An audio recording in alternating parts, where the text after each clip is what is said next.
Welcome in. If you're watching this, you're not here for motivation. You're here to do the work. So grab a pen, open your notes, and let's build a budget strategy you can actually stick to. Listen closely, pause when you need to, and save for future references. All right, let's slow this down and get practical. If you're listening to this, you already did the first step. You gathered two simple lists: your income dates and amounts, your expense dates and amounts. That alone puts you ahead of most people. Now I'm going to show you how to organize that information so your money stops feeling chaotic. No apps, no spreadsheets required. Paperwork's just fine. No financial background needed, just clarity. Step 1. Separate income by pay period. First thing, don't lump all your income together. Instead, organize it by when it shows up.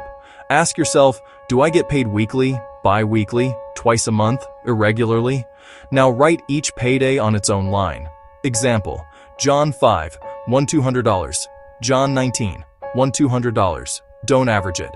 Don't round it. Use real numbers. Why? Because money doesn't arrive as a monthly total. It arrives in chunks, and chunks matter. Step 2. Group expenses by due date window. Now take your expense list. Instead of one long list, divide it into date ranges.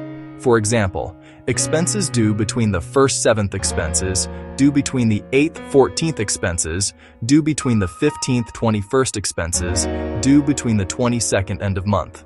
This is where the stress usually shows up. You'll probably notice some weeks are overloaded, some paychecks are doing too much work. That's not failure, that's information. Step 3. Assign expenses to specific paychecks. This is the most important step, and the one no one teaches. Every expense should be assigned to a paycheck, not a month. Ask this simple question for each bill. Which paycheck is responsible for this? Not, do I have enough this month? But, which money pays this?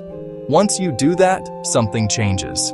Money stops being abstract. It becomes intentional. Now look at each paycheck on paper. List the expenses you assign to it underneath. Then subtract. If a paycheck is overloaded, meaning it's covering too many bills, that's your stress point.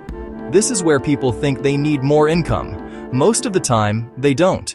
They need better spacing. Before you cut anything, ask, can any due dates be moved? Can any bills be paid earlier? Can one paycheck carry less weight? Many companies allow date changes. Even moving one or two bills can completely change how a paycheck feels. This isn't about sacrifice, it's about alignment. Step 6. Build a mini buffer. Now here's the quiet secret.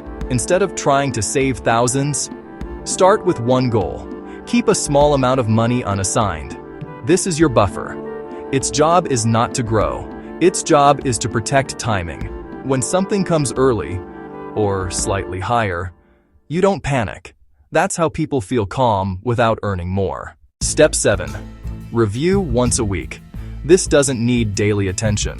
Once a week is enough. Just ask, what money came in? What went out? What's coming next? That's it. Consistency beats complexity here. The big takeaway. Financial stress usually isn't about how much you owe. It's about not knowing what money is for. When income has assignments, when expenses have owners, when timing is intentional, money gets quieter. And quiet money changes everything. In the next episode, we'll talk about why emergency funds don't work the way people think, and how to create a cash cushion that actually reduces stress. Same rules. No apps, no hustle, no hype, just smarter money flow. Talk soon.